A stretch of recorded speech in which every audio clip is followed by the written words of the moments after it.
The Gospel according to Luke chapter 14.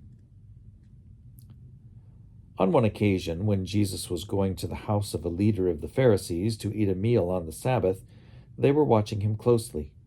Just then, in front of him, there was a man who had edema. He had edema.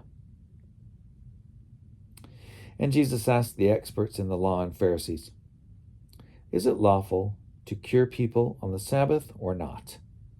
But they were silent. So Jesus took him and healed him and sent him away. Then he said to them, "If one of you has a child or an ox that has fallen into a well, will you not immediately pull it out on a Sabbath day?" And they could not reply to this. When he noticed how the guests chose the places of honor, he told them a parable. When you are invited by someone to a wedding banquet, do not sit down at the place of honor, in case someone more distinguished than you has been invited by your host.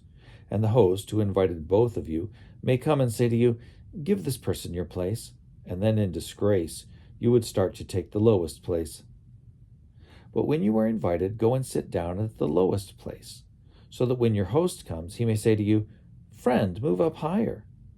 Then you will be honored in the presence of all who sit at the table with you. For all who exalt themselves will be humbled, and those who humble themselves will be exalted. He said also to the one who had invited him, "When you give a luncheon or a dinner, do not invite your friends or your brothers and sisters or your relatives or rich neighbors, in case they may invite you in return, and you would be repaid. But when you give a banquet, invite the poor, the crippled, the lame, and the blind, and you will be blessed, because they cannot repay you, for you will be repaid at the resurrection of the righteous."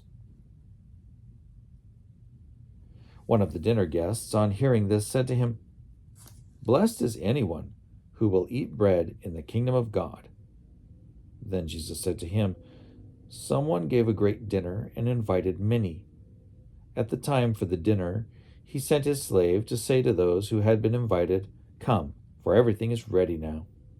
But they all alike began to make excuses. The first said to him, 'I have bought a piece of land, and I must go out to see it. Please accept my regrets.' Another said, 'I have bought 5 yoke of oxen, and I am going to try them out. Please accept my regrets.'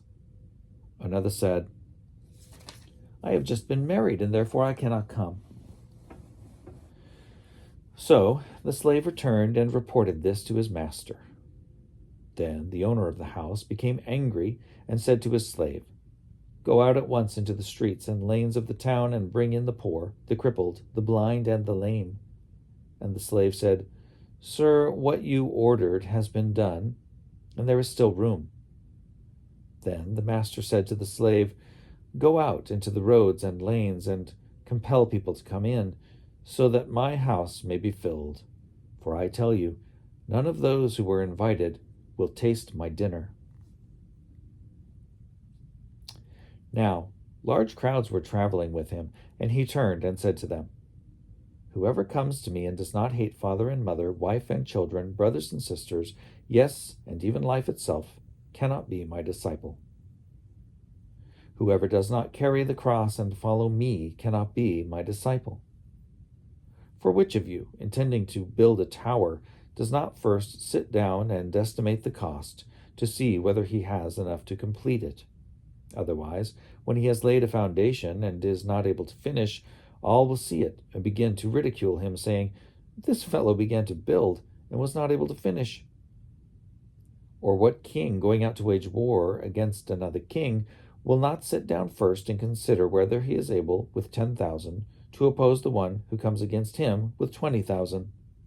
If he cannot, then while the other is still far away, he sends a delegation and asks for terms of peace. So therefore, none of you can become my disciple if you do not give up all your possessions." Salt is good, but if salt has lost its taste, how can its saltiness be restored? It is useful neither for the soil nor for the manure pile. They throw it away. If you have ears to hear, then hear.